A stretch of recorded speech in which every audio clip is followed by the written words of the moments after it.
सदर बोलावली आहे. सदर बोलावलीये? हो, अचानक बोलावली. याचा अर्थ शिफारस पोहोचली तर. हं? ऐकलं का? अहो, कुणाची शिफारस? अहो, कुणाचं पत्र आलंय? काय लिहिलंय त्यात? अहो, कोणाचं पत्र म्हणजे काय? समर्थांचं पत्र आल्याचं समजतंय. काय? समर्थ रामदास स्वामींचं पत्र? हो, समर्थांचंच पत्र. काय हो पंत, तुम्ही रायगडावर थेट सज्जनगडावरच उड्डाण केलं की? त्याशिवाय दुसरा मार्गच नव्हता. आम्ही उड्डाण केलं, पण पत्र रूपाने. पत्रात बाजू मांडली आणि नाही म्हटलं तरी त्यांच्या कानावरही काही गोष्टी गेल्याच होत्या. हो, शिवाय अंतर्ज्ञानाने सगळ्या गोष्टी जाणतात असते. तुम्ही पत्र का पाठवलं पंत? पत्र पाठवलं, पण हेतू शुद्ध होता. अहो, हेतू शुद्ध असला तरी त्या पत्रातून गैरअर्थ निघू शकतात. बाळाजी पंत, तुम्ही भविष्य सांगायचा धंदा सुरू केला का हो? गैरअर्थ निघतील म्हणे. तुम्हाला का जाते बोलायला? इथे ज्याचं जळतं त्यालाच कळतं, बरं का? मी काय म्हणतो, ऐकलं का? काय ऐकलं का? अहो, आज किती दिवस झाले आम्ही पदाशिवाय आहोत. पंख नसतील तर गरुडाचंही गाठोडच होतं की हो. कोणीही ठेचा मारल्या तरी काय करणार तो?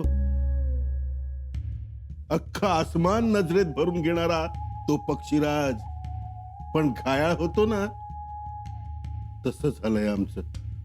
कळलं? समजतंय हो. तुम्हाला सगळंच समजलंय हो. म्हणूनच रडून महाराजांच्या कनपटी लागून तहहयात तुम्ही चिटणीसी घरात आणलीत. तुम्हाला जमलं, आम्ही काय करावं? गैरअर्थ काढताय, कर्तृत्वाच्या जोरावर मागतोय, त्यात गैर काय?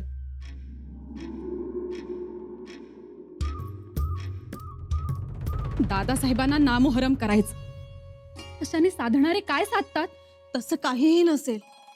अहो, त्या पत्रात ढळढळीत लिहिलंय, शिवरायांचे 8वावे रूप, शिवरायांचा 8वावा प्रताप. भत्ताशीबाई, आमच्या दादासाहेबांनी वयाच्या 9व्या वर्षापासूनच प्रताप करायला सुरुवात केली. आमचं ऐका ना, तुम्ही नका वाईट वाटून घेऊ. वाईट वाटतं वहिनीसा, त्यांचं वाईट वाटतं. त्यांची होणारी उपेक्षा बघून वाईट वाटतं. खरं तर मोठ्या वटवृक्षाखाली कोणतंही झाड उगवत नाही, पण आमचे दादासाहेब ते उगवले आणि स्वतः महावृक्ष सुद्धा झाले. मग ही कान उघडणी न देण्याची न घेण्याची. कोणाची कान उघडणी? शंभूराजेंची. पत्र आलंय ना समर्थांचं?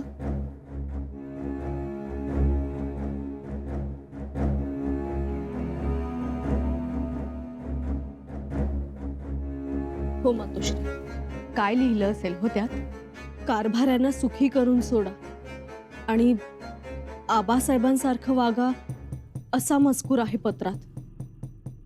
पत्राचा खुलासा होईलच, दादासाहेब तो देतील.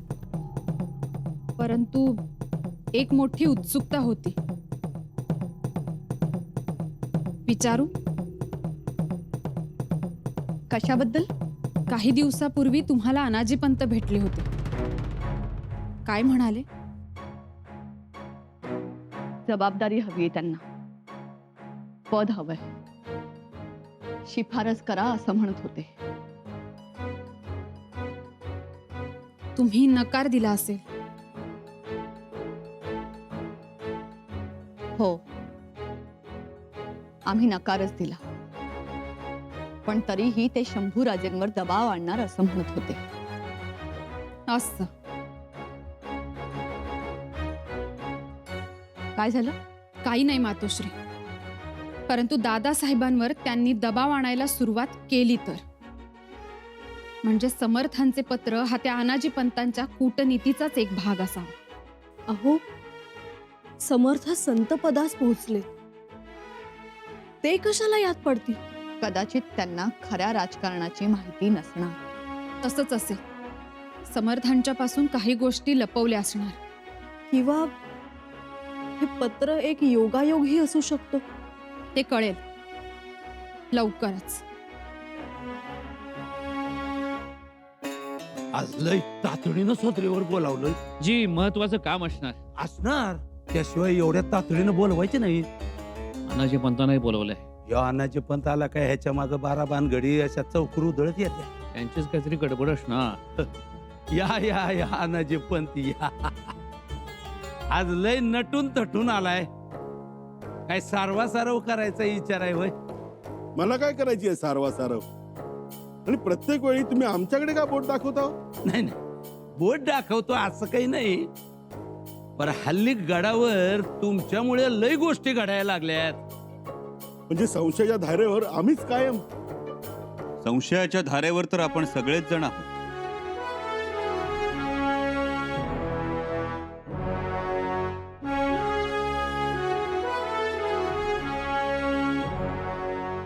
आपण सगळे? होय, आपण सगळेच. तो संशय काय आणि ती धार कुठली हे सांगण्यासाठीच आजची ही सदर बोलावली आहे. कविराज, हे पत्र वाच. कोणाचं पत्र? आदरणीय समर्थांचं पत्र आहे. समर्थांचं पत्र तुम्हाच नाही? वाचतील कविराज, वाचतील. जी राजन.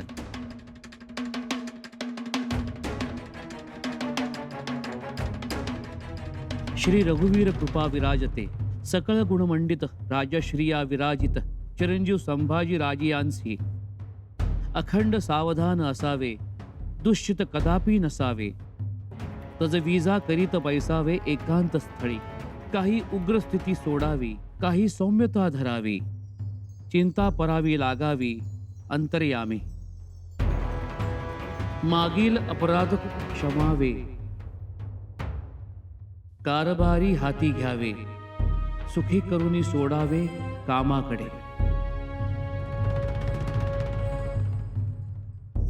पाटातील तुंब निघेना, तरी मग प्रवाह चालेना, तैसे जनाच्या मना कळले पाहिजे. जनाचा प्रवाह चालला म्हणजे कार्यभाग आटोपला, जन ठाई ठाई तुंबला म्हणजे खोटे. श्रेष्ठी जे जे मिळविले त्यासाठी भांडत बैसले, मग जाणावे फावले गनिमासी. ऐसे सहसा करू नये, दोघे भांडता तिसऱ्यासी जय. धीर धरुनी महत्कार्य समजूनी करावे. आधीच पडली धास्ती म्हणजे कार्यभाग होय नास्ती, या कारणे समस्ती बुद्धी शोधावी. राजी राखता जग, मग कार्यभागाची लगबग, ऐसे जाणूनी सांग समाधान राखावे. सकळ लोक एक करावे, गनिमा निपटून काढावे, येणे करिता कीर्ती धावे दिगंतरी. आधी गाजवावे तडाखे, तरी मग भूमंडळ धाके, ऐसे न करिता धक्के राज्यास होती. समय प्रसंग ओळखावा, राग निपटून काढावा, आला तरी कळवून द्यावा जनामध्ये. खूपच सुंदर, खूपच सुंदर. माझी तर जणू समाधीच लागली होती. समाधी घ्यावीशी नाही ना वाटली? काय सरनोबत? अहो, आधी ऐका, पुरं ऐका आणि मग बोला की. लगेच आपल्या मनाचे श्लोक सुरू करताय.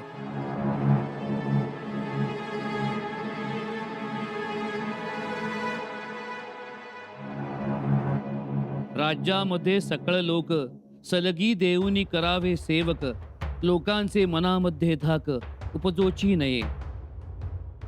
बहुत लोक मेळवावे, एक विचारे भरावे, कष्ट करोनी घसरावे म्लेंछांवरी. आहे तितुके जतन करावे, पुढे अधिक मेळवावे, महाराष्ट्र राज्याची करावे जिकडे तिकडे. वाह वाह. लोकी हिम्मत धरावी, शर्थीची तरवार करावी, चढती वाढती पदवी पावाल तेणे. शिवरायाचे आठवावे रूप, शिवरायाचा आठवावा प्रताप, शिवरायाचा आठवावा साक्षेप भूमंडळी. खरंच अप्रतिम. शिवरायाचे कैसे बोलणे, शिवरायाचे कैसे चालणे, शिवरायाचे सलगी देणे कैसे असे. सकळ सुखाचा त्याग करोनी साधिसे तो योग, राज्य साधनाची लगबग कैसी केली. त्याहुनी करावे विशेष, तरीच म्हणवावे पुरुष, या उपरी आता विशेष काय लिहावे.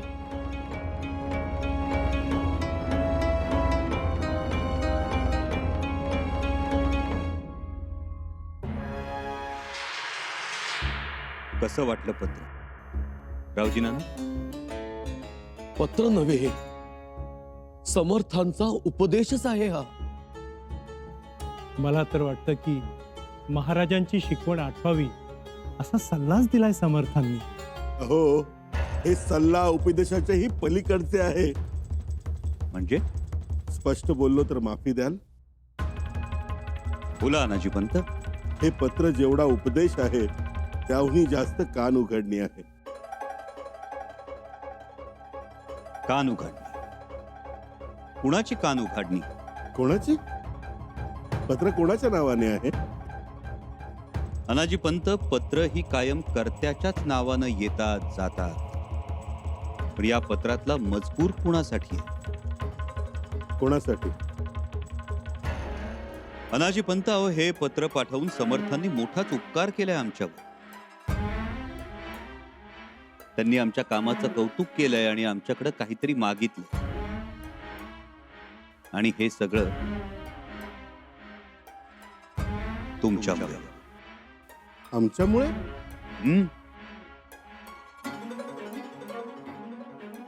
तुमच्याच मुळे अनाजी पंत. खरं तर तुम्ही समर्थांना तकलीफ द्यायला नको होती, पण तुम्ही त्यांच्या एकाग्रतेचा भंग केला, त्यांच्या ध्यान साधनेत खंड पाडला, त्यांच्याकडे तक्रारी केल्यात, शिफारसी मागितल्यात. म्हणून तर समर्थांना तुमच्या सुखाची आमच्याकडे विनंती करावी लागली. काय काय विनंती केली त्यांनी? मागील अपराध क्षमावे, कारभारी हाती घ्यावे, सुखी करून सोडावे कामाकडे. याचाच अर्थ तुम्ही आजवर जे काही केलं, आमच्या विरोधात कटकारस्थानं केलीत, आमच्यावर बिनबुडाचे आरोप केलेत, आम्हाला अटक करण्याचा प्रयत्न केलात, या सगळ्याला बहुधा समर्थांनी अपराध म्हटलं असावं. नाही नाही, वाचण्यात काहीतरी गल्लत असेल. वाचण्यात गल्लत होऊ शकते अनाजी पंत,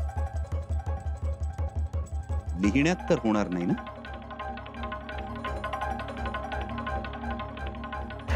अनाजी पंत, तुम्ही समर्थांना तकलीफ द्यायला नको होती, व्यर्थ शिणवलं त्यांना. आम्ही शिणवलं? अर्थात.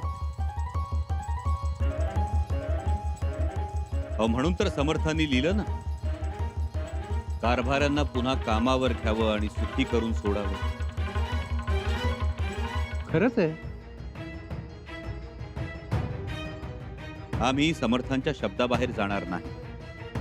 कारभाऱ्यांना कामावर घ्यायचं की नाही याचा विचार नंतर करू, पण सुखी मात्र जरूर करून सोडू.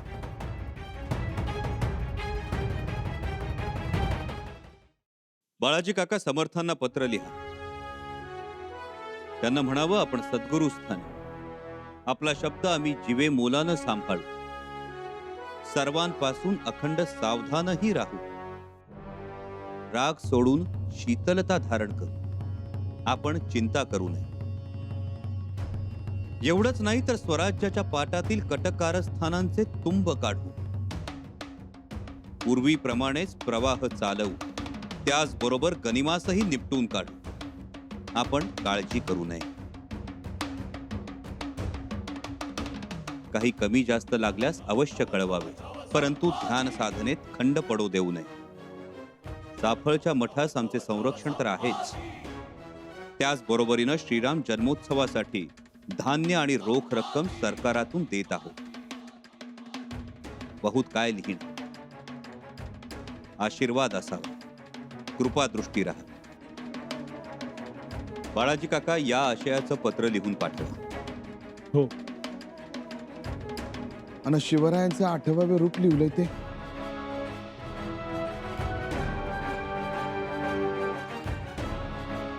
हिरोजी काका, समर्थांनी तो श्लोक लिहिलाय रयतेसाठी आणि आपल्या सर्वांसाठी. शिवरायांचे 8वे रूप, शिवरायांचा 8वा प्रताप, शिवरायांचा 8वा साक्षेप भूमंडळ. आज समर्थांना हे आपल्याला सांगावंसं वाटलं. म्हणूनच महाराजांचं बोलणं कसं, चालणं कसं, त्यांचं सलगी देणं कसं ते आठवा. शिवाय समर्थांनी सांगितलेलंच, सकळ सुखांचा त्याग करा आणि राज्याचा विचार करा. पर इथं कट कारस्थानाची साधना चालली ती नग. खरंच अशी साधना नको मामासाहेब. बाळाजी काका, या पत्रातील 2 श्लोक सगळीकडे पाठवा. इतकंच नाही तर या पत्राची प्रत प्रत्येक गडावर पाठवा. लौकिक जीवनात अलौकिक कसं जगावं याचा उपदेश आहे हा. जी. आणखी एक,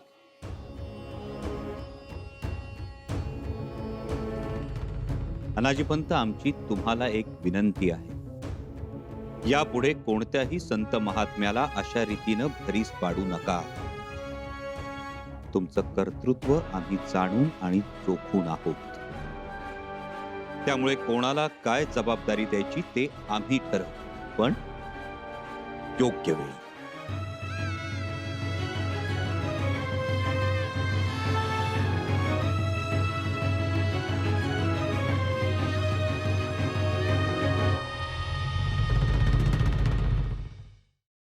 राजे, आज आम्ही खूप खुश आहोत. कारण कारण तुम्ही समर्थांच्या पत्राला खूपच सुंदर उत्तर लिहिलं. राणीसाहेब, ते गरजेचं होतं. समर्थांची दृष्टी आमच्या बाबत गढूळ होणं आम्हाला परवडणारं नाही. आणि समर्थांनी आज जे लिहिलंय, अखंड सावधान असावे, याचा अर्थ आम्ही बेसावध आहोत असं मुळीच नाही, हे समर्थ सुद्धा जाणतात. आता आम्हाला सांग, घराबाहेर पडणाऱ्या आपल्या एखाद्या शिलेदाराला त्याची घरधणी सांगतेस ना, सांभाळून जा, काळजी घ्या, उन्हात विश्रांती घ्या, घोडा सावलीत बांधा, सांगते की नाही? हो तर सांगते की. आणि आम्हीही सांगतोच की तुम्हाला. मग या गोष्टी आम्हाला माहित नसतात असं आहे का? माहित असतात, पण तरी सुद्धा आपली जवळची मायेची माणसं, वडीलधारी माणसं, अधिकारी माणसं येता जाता आपल्याला सांगत असतात. तसंच आहे. आणि समर्थांसारख्या साधू संतांना तो अधिकार आहे. अर्थातच आहे. फक्त आपल्याकडे खिरीत सराटे खूप आहेत. त्यामुळे म्हणणारे म्हणणार, समर्थांनी आमची कान उघाडणी केली पत्रातून. हो, म्हणणारे आहेत खूप, अर्थाचे अनर्थ काढणारे.